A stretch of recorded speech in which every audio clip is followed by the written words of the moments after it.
2020 жылғы октябрь окуясынан кийин Жогорку Кеңеште төрагалық кылып келе жаткан Талант Мамытов туп-туура 2 жылдан соң кызматын тапшырды.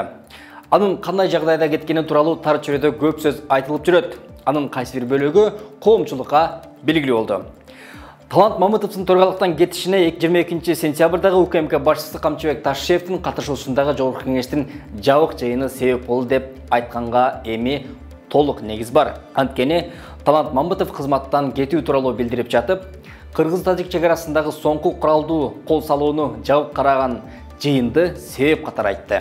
Ага себеп болуп билесиздер, жакында парламентте окуя болду.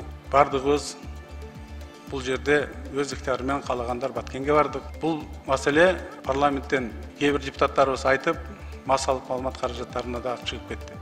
Жогорку Кеңештин төрагалык кызматына Ата журт Кыргызстан фракциясынын төрагасы депутат Нурланбек Шакеев шайланды. Негизи 7-чи чакырылыш жаңы шайланып келген малда төраганы шайлап алуу маселесине келгенде да Нурланбек Шакеевди интернет желилеринде сүрөгөн топтор болгон.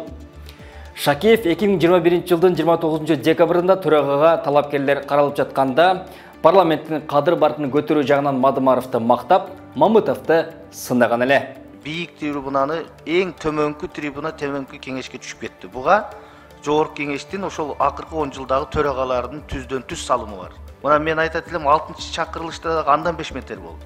Мына азыр ушул Жогорку Кеңештин иш башкармалыгын Талант сиз төрага болуп турган маалда президенттин администрацияга берип коюу, бул да ошонун уландысы.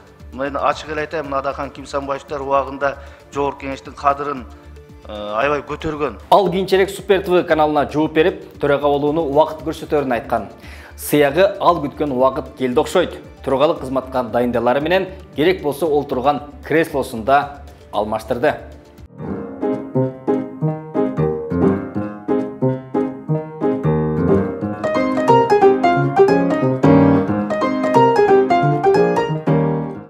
Нурланбек Шакеевдин тажрыйбасын карай турган болсок, эмгек жолун 1996 жылы ООН гезитинин башкы редакторунун орун басары болуп иштөөдөн баштаган. Андан соң Учкун гезитинин башкы редактору, Эркин Тоо гезитинин биринчи орун басары. Андан кийин башкы редактор болуп иштеген. 2006-2009 жылдары президент Курманбек Бакиевдин маалымат катчысы, 2009-2010 жылы ошол эле Бакиевдин кеңешчиси. 2009-2010 жылдары ЛТР телеканалынын башкы директору. 2010 жылы Жогорку Кеңештин 5-чи чакырылышына Бүтүн Кыргызстан партиясынан номер 13-чү катарда шайлоого катышкан. Азыр болсо парламенттеги оппозициячыл Мадымаров менен эң көп кайма айтышкан депутаттардын бири. Сиз эмнеге антип бизге пикиринди айтканга тийиз Кимсанбаевич, сиз пикириңизди айтыңыз, бирок бизди кошпой айтыңыз. Урматтуу Адахан Кимсанбаевич, сиз айтып атасыз, мындай бер десе, мындай бересиңер, тигиндей берсе, мына сиздин жоопкерчилигиңизди ушул жерде караганда парламент сизди сактап калды го бул жерде. Өзүн эркин көрсөттү го парламент. Эмнеге сиз муну көрбөйсүз?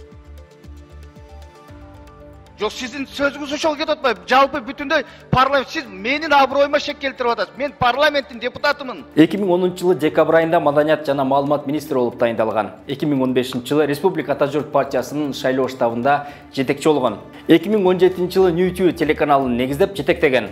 Ал дал ушул телеканалды жетектеп турган маалда Курманбек Бакиев тууралуу тасма көрсөтүлүп, коомчулуктун сынына кабылган. Шакеев өзү муну мыйзам ченемдүү көрүнүш катары сыпаттаган. Жалпысынан алганда Талант Мамытовдун төрагалык кызматтан кетип, ордуна Нурланбек Шакеевдин келиши коомчулукта кызуу талкууга жем таштады.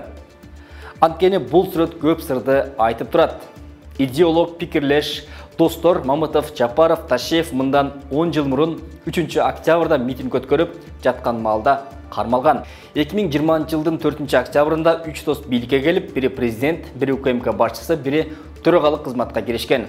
2022 жылдын 5 октябрында Талант Мамытов кызматтан кетти.